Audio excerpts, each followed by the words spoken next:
Trump has only been in office for 1 month. And in 1 month, we have felt like we've lived through already several years. But it's really only been a month. And in a sense, in this month, Donald Trump is reversing a major strategic error that has been there in the strategic documents of the United States and its allies, particularly in NATO, over the course of the last 2.5 decades.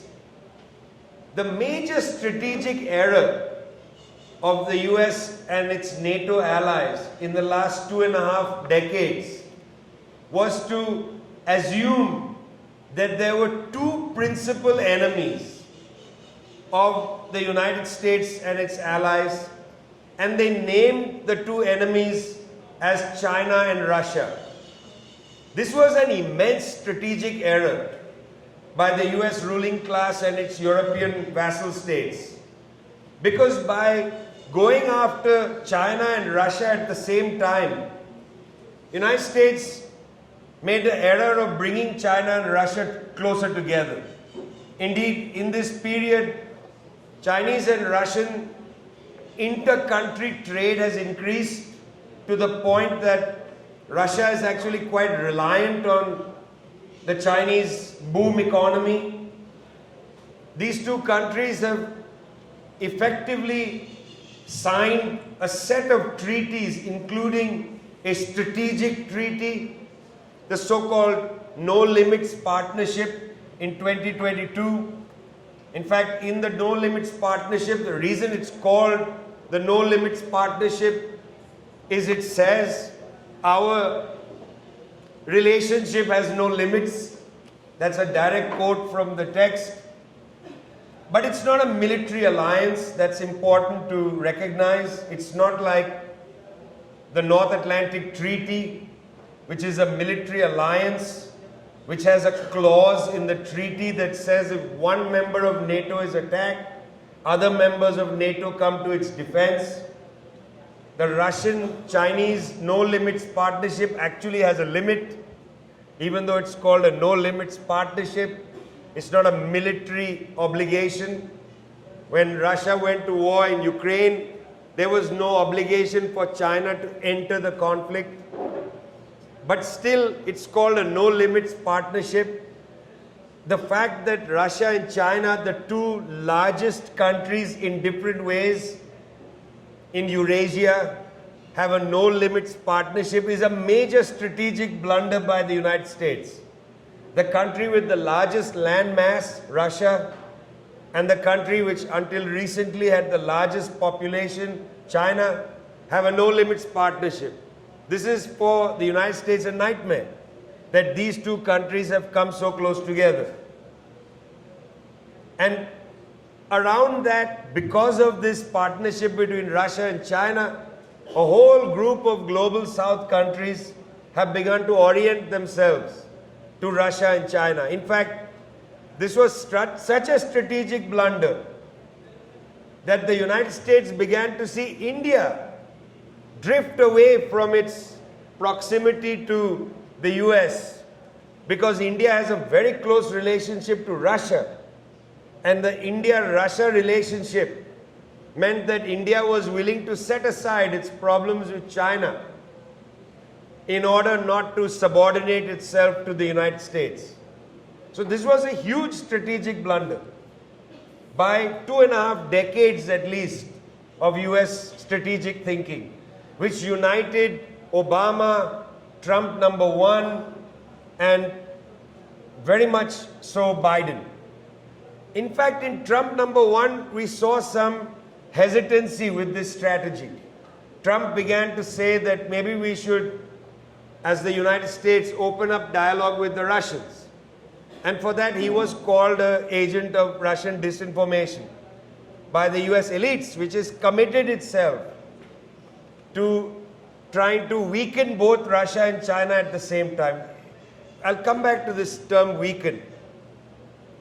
Trump is in fact operating a new strategy, and we should be very aware of what this strategy is. In this particular Trump administration, the main strategic thinkers don't come from the idealist wing of the right wing as much as from the realist wing of the right wing. The idealists of the right wing, people like John Bolton, believe that US power, military power, spiritual power, and so on is so great that the United States can shape the world in its image. They can bomb Iran, they can intimidate Russia, they can overthrow the government in Venezuela, they can squash Cuba, and so on. These are the idealists. They believe that US power can be used without limits to create a world that they want. The realists are more interesting, and these are right-wing imperialist realists. These are not liberals in an old sense. These are right-wing people, but they have a different approach. For instance, one of the right-wing realists says, it's not a problem for the United States if Iran gets nuclear weapons. It's not a problem because Iran is not a threat to the United States. Iran would never use the nuclear weapons because if they use their one missile, the US will obliterate Iran. So they have a realist approach to the world. They are not idealistic zealots. The man who is in charge of Trump's China policy, for instance, has said that China is the principal threat to the United States. Russia is not a threat. Russia is not a threat to the United States. Russia is merely an exporter of raw materials. It's like a third world country. It is not going to threaten the US economy. They are merely exporters of oil and natural gas. Russia is not a threat to the United States. That's a right-wing realist position. Based on this, in our analysis, Trump is attempting what we are calling the reverse Kissinger. Henry Kissinger had the view in the 1960s that because of the dispute between the USSR, the Soviet Union, and the People's Republic of China, because of the Sino-Soviet dispute, United States through Pakistan was going to open a channel to China. Secretly, Kissinger goes to China in a car with windows with curtains, so he could not be seen by journalists as he drove through Beijing. His report on this is very interesting. Kissinger goes to Beijing, meets the leadership, meets Zhou Enlai, meets Mao Zedong, says these are the most interesting people in the world today. And he says, we will befriend China. United States will make friends with China in order to isolate the USSR. And that's exactly what they tried to do. 1972, Richard Nixon goes to Beijing to befriend China to isolate the USSR. Trump is attempting the reverse Kissinger. Befriend Russia to isolate China. In the realist right-wing position, to repeat, Russia is not a threat to the United States. If Russia sells natural gas to Europe, all that means is that US liquefied natural gas is not being sold to the Europeans. That's the only contest between the big hydrocarbon companies of the US and Russian hydrocarbon companies. But it's not a real threat. It's just a market problem. How much of the European market goes to the Russians? But they understand China is a genuine threat because, as they know, and we have been studying a document produced by the Australian Strategic Institute, funded and started by the Australian Ministry of Defence. So it's not by some left-wing think tank. The Australian Strategic Policy Institute argues that in the last 20 years, in 64 critical technologies, 20 years ago, the United States was ahead in 60 out of 64 technologies. But now, China is ahead in 57 out of 64 technologies. Key technologies, critical technologies. China is an actual existential threat to the US economy because they are taking on the big US high-tech companies. The release of a Chinese machine learning system challenged ChatGPT, challenged OpenAI, and so on. But this is in all kinds of things, magnets and all frames of things. So the right-wing realists say China is the actual threat. Let's do the reverse Kissinger. Let's befriend Russia and isolate China. Let's befriend Russia and isolate China. In order to do that, let's give the Russians whatever they want in Ukraine. And I'm going to come back to that. Ukraine is irrelevant for the United States. It's not a strategic stronghold. That's a European problem, not a US problem. Secondly, Trump has said right in the first few weeks, United States is going to annex Greenland. United States is going to take back the Panama Canal. And a lot of our comrades said, he's crazy. These are crazy things. He's a nutcase. But don't be fooled by that liberalism, saying, he's crazy. He's not crazy. The United States and Europe imports 95% of its rare earth materials, minerals and metals, 95% from China. China is the world's leading exporters of rare earth minerals and metals. Rare earth minerals and metals are essential for all high-tech goods because these are metals and minerals that can withstand high temperatures, enormous elasticity, things like that. They can be miniaturizing batteries and all kinds of things with these rare earth minerals and metals. These are key elements of the new productive forces in the world. 95% of them are being exported from China to Europe and the United States. Trump is actually doing something really interesting. He knows that in Ukraine there are large untapped reservoirs of rare earth minerals and metals. So he said United States must be paid $500 billion worth of Ukrainian rare earth minerals and metals. This is not about Trump being crazy. This is about finding new sources of rare earth minerals and metals outside China. Secondly, Greenland has enormous untapped reservoirs of rare earth minerals and metals. Not only Greenland, but inside the Arctic Circle, which is within Danish waters, because Denmark has control over Greenland. If the United States annexes Greenland and is able to fully subordinate Canada, the US will take mining rights of all the rare earth minerals and metals in the Arctic Circle. This is a very important issue for the United States because otherwise it cannot decouple from the Chinese economy. It's not possible. They are reliant on imports from China. Then you might say, Trump is crazy, he talked about the Panama Canal. But this is not a conflict between Panama and the United States, for God's sake. Panamanian sovereignty. Remember when the US just sent planes and helicopters and just landed in Panama City, snatched Manuel Noriega, took him to Florida, threw him in a prison cell? I mean, to think about Panamanian sovereignty is both real and unreal. It's like thinking about Greenland sovereignty. United States has 3 military bases in Greenland. United States has more control over Greenland than Denmark does.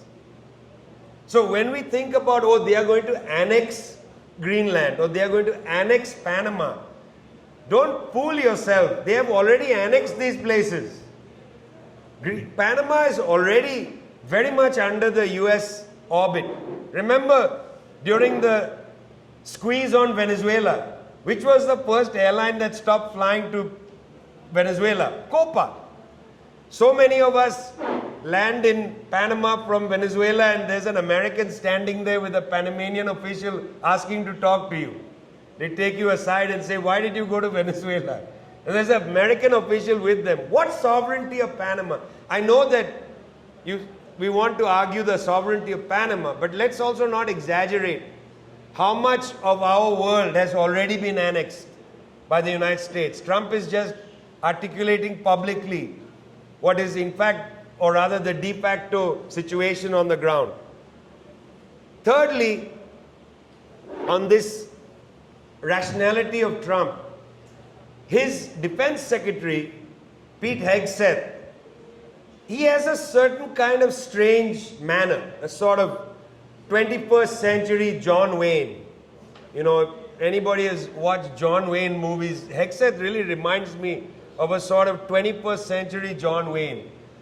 Smoother around the edges, but really sort of a tough guy. In fact, he's a television commentator. But he has an interesting approach. He has said openly, we need to cut the US military budget. This misleads people. They think, oh, these guys are going to cut the US military budget, great. In fact, you are missing the next sentence. Hegseth says, we have to cut the US military budget to make the US military more lethal, not to lessen the military. Hegseth is completing Donald Rumsfeld's great technological revolution in the US military.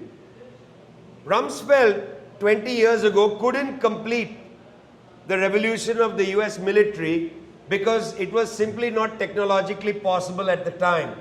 Drones, for instance, were not as highly developed as they are now. They are going to substitute part of the land army for a machine army. Robots, drones, etc. Long distance drones that can take off in the United States and fly to China with weapons. These are long distance drones, not short distance drones. So they want to mechanize and make the military more lethal, not less lethal. So the rationality of the Trump approach is pretty much what in the text hyper-imperialism we considered their principal enemy, which is the rise of China. And not just China, because the rise of China is indicative of the rise of the global south. The rise of China is indicative of the rise of the global south. If China can be subordinated, the rest of the south will be subordinated. Because China is providing both financial assistance to many southern countries to have sovereignty, and also because it provides an example. But if China is crushed, then for 2, 3, 4 generations, the ability to imagine an alternative will be crushed again. Just as my generation was in fact disoriented by the collapse of the Soviet Union in 1991. So this is not just about China, it's about in fact the whole global south. Now, it's very interesting for us as revolutionaries to have a very clear understanding of US imperialism in this time. This is not a period for great general demoralization. This is not a period for demoralization. A lot of liberal commentators and media are talking about the great rise of fascism in the United States, fascism coming here, fascism coming there.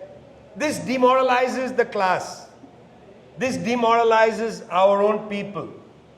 These people are not omnipotent, omnipresent, all-powerful. They are not gods. Even these people who are not, in my opinion, all fascists, they are different forms of the new right. These people have to deal with the contradictions in the world. They have to engage the contradictions as much as we have to. That's a huge lesson we learned from Marxism. From Marxism, we learned that both the bourgeoisie and the proletariat has to engage the contradictions of history. Just as they will be advantaged and disadvantaged by the contradictions of history, so will we be advantaged and disadvantaged. So it's very important in our concrete analysis of the concrete conditions in our countries to look at the advantages and disadvantages of the conjuncture, and not only to focus on the disadvantages, because that is the great demoralization of liberalism. Liberalism is the great disorienting and demoralizing ideology when the far right rises. We have to push this aside. In my opinion, as the contradictions rise, and I'll give you one example because Brian will talk more about the United States and some of how the contradictions will play out. One example, when Hegseth says we want to make the military more lethal, one of the things they are going to do is to cut the standing army of the United States.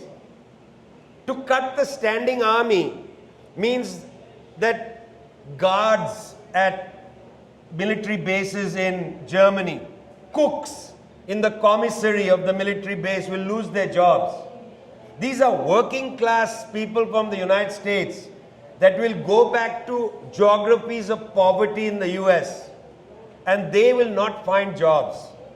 That will intensify the contradiction of this policy of making the military more lethal.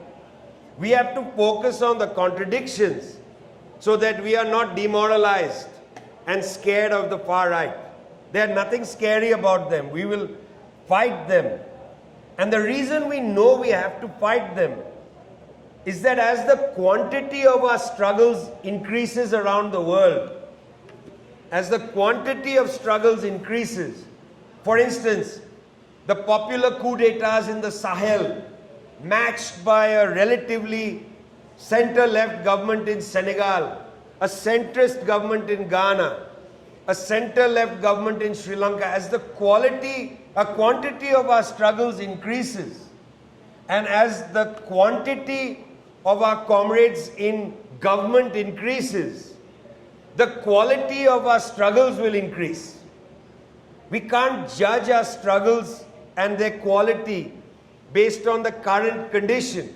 We have to think about our struggles dialectically. As our struggles start to increase and if they start to prevail, the quantity of the increases of the struggle will transform the quality of our struggle. So we will no longer feel defensive, on the back foot, and so on. We have spent decades feeling on the back foot. But I am confident that because the analysis shows that the United States in this current policy framework is going to have a difficult time breaking this, whatever unity there exists between Russia, China, and sections of the global south, because their agenda may not be fulfilled. The reverse Kissinger strategy may not work. This is an enormous opportunity for us to clearly intensify struggles on the contradictions. Because if you intensify struggles in Italy, that helps the comrades in Argentina. Because as again, the quantity of our struggles increases, as US imperialism faces a setback here, a setback there, the quality of our confidence will increase. And because we know, we assess and understand that their strategy cannot realize itself, it cannot prevail, it's not possible. There are too many contradictions. It cannot prevail without extreme force. It cannot prevail without extreme force. Because we know that, this should give us the sense of morale. This should give us the sense that we have to fight, that only our fight in the vanguard of struggles will be able to pull people, give them confidence to join the struggles in larger and larger numbers, not just to defeat the far right, but to build socialism. Thanks a lot. poured water over all my skin.